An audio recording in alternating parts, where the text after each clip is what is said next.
بسم اللہ الرحمن الرحیم نحمده ونصلی ونسلم علی حبیبہ الکریم الامین العزیز الرؤوف الرحیم اما بعد فاعوذ باللہ من الشیطان الرجیم بسم اللہ الرحمن الرحیم ویل لکل ہمزۃ لمزہ صدق اللہ العظیم الصلاۃ والسلام علیک یا حبیبی یا سیدی یا رسول اللہ صلی اللہ تعالی علیہ وسلم۔ سورہ اس کو ہمزہ بھی بولے ہیں اور سورہ ویل لکل بھی بولے ہیں، آسانی سے سمجھنے کے لیے ویل لکل۔ یہ سورہ مکیہ ہے، اس میں بھی کل 9 آیتیں ہیں۔ خاص طور سے اخنس بن شریق، امیہ بن خلف اور ولید بن مغیرہ، یہ 3 کا نام عرب کے گنڈوں میں آتا ہے، عرب کے بڑے دہشت گردوں میں، بڑے ٹیررسٹ میں۔ اخنس بن شریق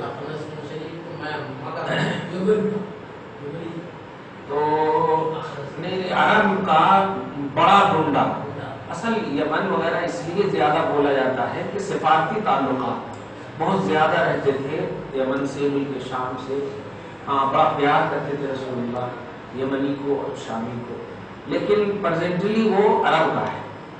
تو عرب میں یہ 3 نام، ابو جہل کا بھی نام آتا ہے، لیکن سرکشی جس کو بولتے ہیں نا، ضد، وہ ابو جہل کے اندر اتنا نہیں جتنا کہ اس کے اندر ہے۔ اخنس بن شریق یہ سامنے میں اتنی اچھی بات کرتا کہ رسول اللہ بھی افیکٹڈ ہو جاتا، اتنی اچھی بات کرتا۔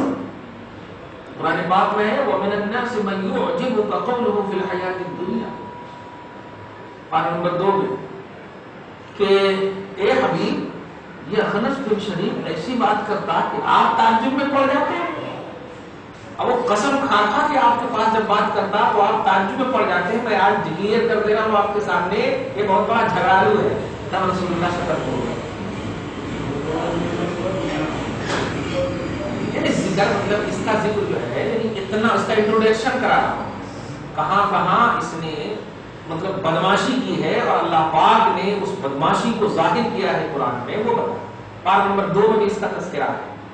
ہاں نہیں، لاسٹ میں نہیں، اور بھی بہت سارے مقامات پر ہے۔ ہم اس کی دہشت گردی بتا رہے ہیں، اور اس کے اندر جو زبان کی طاقت تھی، وہ سارے کرام آزو بازو میں بیٹھ کر کے دنگ رہتے تھے۔ کتنی اچھی آدمی بول رہا نا، رسول اللہ بھی اتنی اچھی سے بولو، کیا ایک دم سرکار بھی ایک دم تھوڑی دیر کے لیے تعجب میں پڑ گیا۔ اللہ پاک نے جب ڈکلیئر کر دیا کہ یہ بہت بڑا بدماش ہے، علد الخصام کہا گیا ہے اس کے بارے میں۔ پارہ نمبر 2 کی آیت کریمہ ہے، اخنس بن شریق، یہ آیت نمبر 204 میں، سورہ بقرہ آیت نمبر 204 میں، وَمِنَ النَّاسِ، اور اخنس بن شریق، آپ کو ان کی بات بھلی لگتی ہے اور وہ اپنے دل کی بات پر اللہ کو گواہ لاتے ہیں، یعنی سرکار میں جو بول رہا ہوں 100% صحیح ہے، اللہ کی قسم، ایسا۔ اب اس طرح سے بار بار بولتے تو رسول اللہ بھی ہو جاتے، تعجب میں پڑ جاتے اس طرح۔ لیکن اللہ نے کہا علد الخصام، یہ بہت بڑا جھگڑالو ہے، خصومت والا ہے، خصومت۔ اور امیہ بن خلف اور ولید بن مغیرہ، یہ سب بڑے بڑے سرغنا، بڑے بڑے گنڈے، رات بھر بس محمد اور اس کے صحابوں کو ستانے کے لیے بس یہ کرتے رہنا، میٹنگیں کرتے رہنا، اور بس یہی سب بناتے رہنا کہ کیسے کرنا، کیا کرنا۔ بس اسی کے بارے میں یہ خاص طور سے یہ سورت جو ہے نازل ہوئی، سورہ ویل لکل، ویل ہلاکت کو بولتے ہیں۔ اس سے پہلے غوث پاک کا جو تصور ہے وہ پڑھ دیتے ہیں ہمیشہ، بسم اللہ کی۔ لا يخفى على الموحدين المستكشفين عن سرائر التوحيد واليقين ان الكمالات الدينيه كلها منوطه بالتخلق باخلاق الله والتادب بآدابه، فلا بد لارباب الاراده والطلب ان يهذبوا ظواهرهم قولا بالشرائع النبويه والنواميس المصطفويه المقتبسه من مشكات النبوه والولایہ، مشکات النبوۃ والولایہ، وبواطنهم بالخواطف الغيبية والهواتف اللدنية الملهمة إليهم حسب القوي القدسية اللاهوتية المتعلقة باستعداداتهم الفطرية وقابلياتهم الجبلية فمن رغب عنها ولم يتصف بها فما له من خلافة من خلاق. پورے کا خلاصہ یہ ہے کہ جس کے اندر بھی اللہ تبارک و تعالی نیچرلی طور پر جو فطرت سلیمہ پیدا کیا ہے توحید اور اسلام پر سب کو پیدا کیا ہے، اگر اس کے اندر نہ پائی جائے تو سمجھو کہ وہ بہت بڑے گھاٹے میں ہے اور آخرت میں اس کا کوئی حصہ نہیں. فما له في الآخرة من خلاق. لذلك حث وحرض سبحانه في هذه السورة ارباب العنایت. اسی وجہ سے اہل حق کو اللہ پاک نے ابھارا ہے یہاں پر، مطلب ان کی وعید کو، ان پر شدت کو بتا کر کے اہل حق کو بتانا چاہا ہے کہ دیکھ اپنی نیچر کو سمجھ، وہ بھی انسان ہے تو بھی انسان ہے، لیکن تو اہل حق ہے اور وہ اہل حق نہیں ہے، اور اس کے ساتھ میں نے کیا کیا دیکھ. اب آگے دیکھیں اللہ پاک بسم اللہ الرحمن بسم اللہ اللہ کے نام سے المتجلی بکمالاتی فی نوع الانسان، جو تجلی فرمائے ہوا ہے نوع انسان میں. قرآن کی کئی آیتوں میں دیکھیں گے کہ 3 آدمی جب بیٹھا رہتا چوتھا اللہ، 4 آدمی بیٹھا رہتا 5واں اللہ، 5 آدمی بیٹھا رہتا 6واں اللہ. سمجھ رہے نا؟ جو پارہ نمبر 28 میں ہے رابعہم وہو سادسہم، 5واں بڑی اہم آیت کریمہ اس لیے دیکھ لیتے ہیں.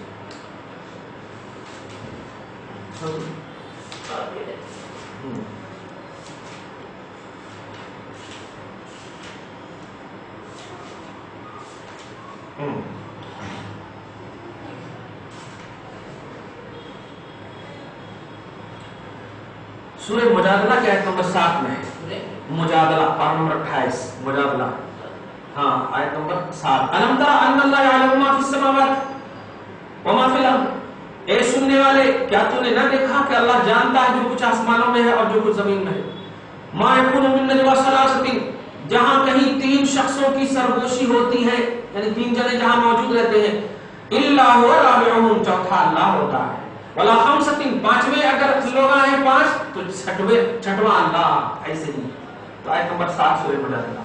تو یہ آیت کریمہ سے بتانا یہ چاہ رہا ہوں میں کہ اللہ پاک جو ہے ہمارے مطلب اپنی شان کے مطابق ہم میں موجود ہے، ایسا بولیں اپنی شان کے مطابق ہم میں موجود ہے.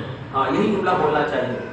تو اب آپ غور کیجئے کہ المتجلی بکمالاتی فی نوع انسان جو تفسیر غوث پاک کر رہے ہیں کہ اس اللہ کے نام سے جو نوع انسان یعنی کوالٹی آف اسلام انسان کی کوالٹی میں موجود ہے، انسان کی کوالٹی میں اپنے کمال کے ساتھ اپنی شان کے ساتھ موجود ہے. کتنا پیارا عقیدہ دے رہے ہیں. نہیں کچھ لوگ جو ہے نا ہاتھ پاؤں ثابت کر دیتے ہیں بیوقوف کی طرح.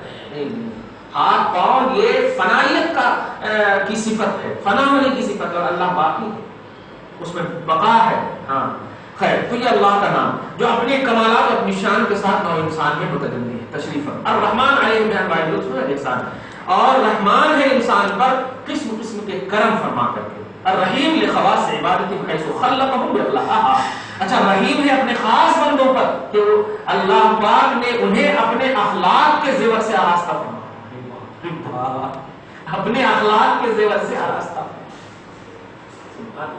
اب ترجمہ دیکھیے، وَيْلٌ لِكُلِّ هُمَزَةٍ لُمَزَةٍ.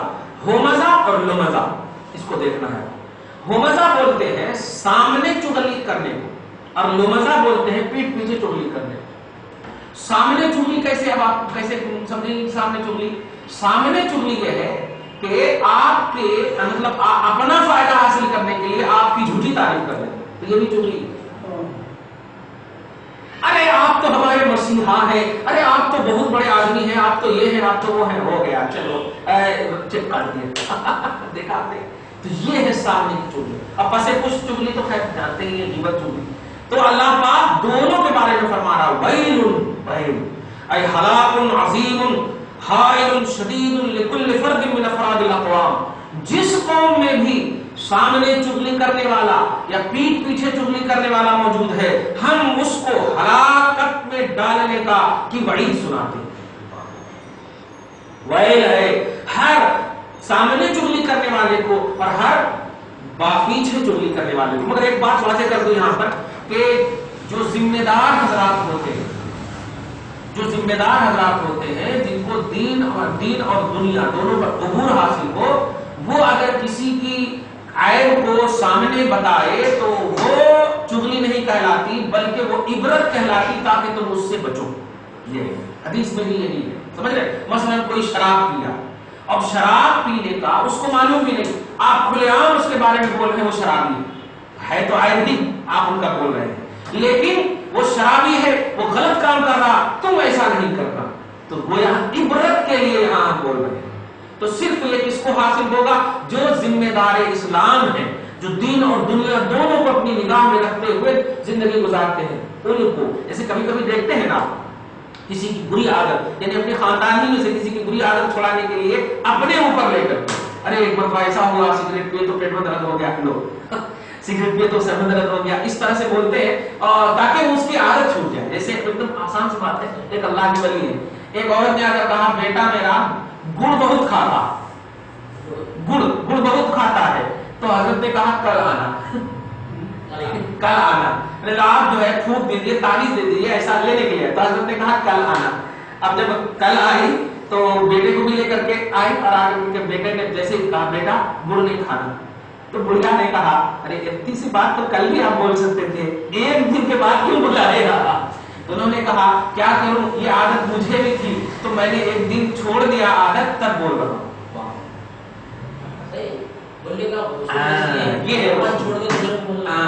تو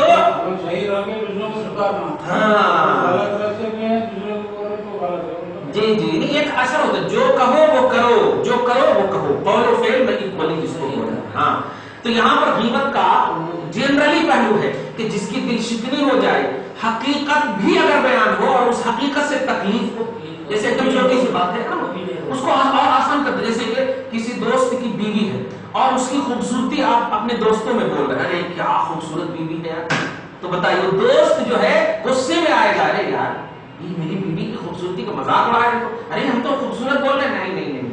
تو کبھی کبھی حقیقت بھی ہوتی ہے لیکن دل ٹوٹ جائے وہ بھی غیبت میں کرے، دل ٹوٹ جائے تو غیبت ہو، ویسا نہیں ہونا چاہیے۔ لیکن یہاں پر سنیے، یہاں پر جو ہومزہ اور لومزہ خاص طور سے اخنس بن شریف، ولید بن مغیرہ اور جو کفاران عرب دہشت گرد قسم کے تھے ان کے لیے ہے، لیکن قرآن چونکہ قیامت تک کے لیے ہے تو جب ان کے لیے یہ مطلب حرام ہے، ان کے لیے ہلاکت ہے، تو جو کوئی بھی ایسا راستہ اپنائے گا ان کے لیے بھی آیت کریمہ ہے۔ آگے آپ دیکھیے آیت نمبر 2، الذی جمع مالا وعددہ، وہ ان چغل خوروں کے لیے ہلاکت ہے جس نے مال کو جمع کیا، دھیان دیجیے، وعددہ اور گن گن کر رکھا، اور توجہ سے سننا، جس نے مال کو اکٹھا کیا اور گن گن کر رکھا، وہ کس لیے رکھا تھا؟ یہ محمد کو کہ غلام کو ستانے کے لیے، وہ ابو بکر کو یہ کرنے کے لیے، وہ مشن کو ختم کرنے کے لیے، تو اس لیے جمع کیا، اسلام کے مطلب یہ کہ خلاف، اسلام کے خلاف یوز کرنے کے لیے جو جمع کیا ان لوگوں کے لیے ہلاکت ہے۔ یحسب ان مالہ اخلدہ، آیت نمبر 3 ہے، کیا وہ گمان کرتا ہے اخنس بن شریف وغیرہ، کیا اس طرح کا ذلیل انسان گمان کرتا ہے کہ اس کا مال اس کے ساتھ ہمیشہ رہے گا؟ اخلدہ خلود سے خالد، جس کو خالد ہمیشہ، کیا وہ گمان کرتا ہے انسان، یہ چغلخور انسان کہ اس کا مال اسے ہمیشہ رکھے گا؟ غور سے پاک دیکھیں کیا فرمایا، يمشي بين الناس بالهمز وكسر الأعراض وصارت له هذه الديدنة القبيحة عادة راسخة مستمرة بائزا لكل لمزة يطعن في أنساب الأنام وينسبهم إلى أنواع البغي والآثام افتراء وبراء وما جره وحمله على هذه الخصلة القبيحة والفعلة البقحة إلا ثروته وماله وجاهه وسيادته فإنه، بس وہی جو انسان خود کو نہ دیکھے اور ہزاروں خود کے اندر کرپشن موجود ہو اور دوسروں کے کرپشن ڈھونڈ لیتے ہیں، اسی کے لیے ہلاکت۔ سب سے پہلے اپنے نفس پر توجہ دے، اپنا احتساب نفس کر، اپنا جائزہ لے، ورنہ ہلاکت ان لوگوں کے لیے۔ واہ آگے دی، جمع مالت اے امتعۃ من الزخارف الدنیا الدنیا التي مالت قلوب ابنائها واصحابها الیہا، وعددہ گن گن کر رکھا، کیا گمان کرتا اے اداما وابقى ماله نفسه وجعله مخلدا في الدنيا مستمرا فيها ابدا بحيث لا يطلع عليه زوال وان انتقال, کیا مال ختم نہیں ہوں گے؟ یہ گمان کرتا ہے نہیں. آگے فرماتا اللہ کلا لینبذن فی الحطمۃ, ضرور ضرور وہ انسان یا اس انسان کا مال جو جمع کیا تھا وہ حطمہ میں پھینک دیا جائے گا. اب حطمہ کیا ہے خود آگے کہہ رہے ہیں. ان حساب حسبانی وخرائی ہے من ان يتعطى ويتسر له الخلود والدوام فيها والله لا ينبذن اي يطلع ان ڈال دیا جائے یوم الجزاء. لے تیرا مال تھا, بولتا تھا نا میرا مال میرا مال میرا مال, میدان محشر میں بھی وہ مال لا کر رکھ دے گا اللہ تعالیٰ اور کہے گا بچ جا میرے عذاب سے. تو دنیا ہی میں جمع کر کے رکھا تھا, سوچ رہا تھا کہ یہ بچائے گا, لے آج ہم یہاں پر بھی تیرے سامنے رکھ دیتے ہیں اور تیری ہمت ہے تو بچا لے, بول اپنے مال کو بچا لے. نہیں, حطمہ میں ڈالے. النار التي من شأنها تهدم وتكسر الأنبار. اچھا حطمہ جانتے ہیں؟ بتاؤ. حطمہ اس وادی کو بولتے ہیں جس میں گوشت کے کباب نہیں بنے گے, ہڈی کے کباب بنے گے. کچھ سمجھے نہیں؟ ہڈی کے کباب بن جائیں گے, ایسی جگہ کو حطمہ بولتے ہیں. سمجھے اللہ. اسی لیے آگے کہا جا رہا وما ادراک ما الحطمہ, آیت نمبر 5. آپ کو معلوم ہے کہ حطمہ کسے کہتے ہیں؟ المعدہ لتعذیبہ, جو عذاب دینے کے لیے تیار کیا گیا ہے. ثم فسر علی قولی ادخل فی التحویل والتفصیل, پھر اللہ پاک خود حطمہ کی تعریف فرما رہا ہے اور اس کا ڈیفینیشن دے رہا ہے. نار اللہ الموقدۃ التي تطلع علی الافئدہ, اللہ کی وہ آگ جو جلائی گئی ہے اور جو دلوں پر داغا جائے گا. ارے باپ رے باپ, جسم کی سب سے اصلی چیز تو دل ہی ہے نا, یہ سب سے اصلی چیز دل ہی ہے. تو موقدۃ التی تطلع علی الافئدہ, افئدہ دل کو, دلوں پر داغی جائے گی. ارے باپ رے باپ, دیکھیے کیا کہتے ہیں, دلوں پر اوپر کی طرف سے. اچھا آج ایک چھوٹی سی مثال لو, جیسے کبھی کبھی ایک دم آدمی کا سانس بند ہو جاتا ہے, پھر بھی ڈاکٹر لوگ ایسے کرتے ہیں, پاؤں ہاتھ پہ نہیں کرتے, دل پہ. تو یہ اللہ پاک کے اشارے نہیں, ذرا بھی اگر رمق حیات یعنی ذرا بھی بو باس باقی ہوگی نا, تو چونکہ دل اس کا مرکز ہے, وہ باقی رہنے کی وجہ وہی ہوتی, تو وہیں پر سے ریکوری ہوتی. ہاں لیکن میں وہ اشارہ کر رہا ہوں کہ اللہ پاک نے یہ کہا کہ اللہ کی وہ آگ جو دلوں پر داغی جائے گی. ارے سر اور دماغ پر کیوں نہیں؟ اس کا مطلب یہ ہے کہ دل ہی احساس کرنے والی چیز ہے, اور اسی پر جب داغی جائے گی تو پورے جسم پر سمجھو داغی جائے گی. ارے بابا, اب آگے دیکھیے اللہ پاک فرماتا ہے الافئدہ الاخبار اي حرقها وايلامها غير مختص بظواهر الجلود بل يسري الى البواطن ايضا كما ان اثر الهمزه واللمزه اللذين هما سبب التعديل بهذه الحطمه سيشمل ظواهر الناس وبواطنهم. اچھا یہ جانتے ہیں کیوں دلوں پر, اچھا اچھی تفسیر, دلوں پر کیوں؟ اس لیے کہ غیبت چھپ کر کے کرتا ہے نا انسان, غیبت غیبت چھپی چیز کو, ایک دم نہیں ہوئی سو چیز کو عوام میں ظاہر کرنا, یہ تو مطلب ہوتا ہے. تو اللہ پاک غیبت کا انجام بھی وہی بتا رہا ہے کہ تیرے ظاہر پر ہم اس کا عذاب نہیں دیں گے, باطن پر عذاب دیں گے. باطن گناہ کے تو باطن پر عذاب دیں گے, لیکن تو نے چھوٹا ظاہری طور پر گناہ کیا تھا, ہم سب سے بڑا عذاب دیں گے. دیکھ رہے ہیں, واہ واہ. اب آگے دیکھیے انہا علیہم, بے شک وہ اللہ کی جلائی ہوئی آگ, علیہم ان کے اوپر, وہی چغلخوروں پر, غیبت کرنے والوں پر, مؤصدۃ رکھ دیا جائے گا. مؤصدۃ اے مطبقۃ علیہم رکھ دیا جائے گا, محیطۃ بہم ان سے گھیر دیا جائے گا, محفوفۃ بحواشیہم وحوالی ان کے آزو بازو سب میں ایک دم لکیر مار دیا جائے گا. آج بھی آپ کبھی دیکھے ہوں گے کہ کسی کو جلا, مطلب سیریل وغیرہ میں یا کہیں پر بھی بیچ میں آدمی ہے چاروں بغل سے آگ لگا دی, آپ کہاں بھاگنا, ادھر بھاگنا ادھر بھاگنا.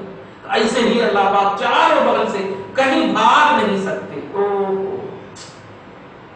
وَهُمْ حِينَئِذٍ مَشْدُودُونَ وَمُمَسَّقُونَ بِأَيْدِيهِمْ وَأَرْجُلِهِمْ. اچھا ایک تو یہ ہے کہ آگ جلا دے گا اللہ, اور ایک کیا کہہ رہا, نہیں ہاتھ پاؤں کو باندھ دے گا. پہلے گوزے پاک فرما رہے کہ وَهُمْ حِينَئِذٍ مَشْدُودُونَ, یہ سارے چغلخور اس وقت جو ہیں بندھے ہوئے ہوں گے.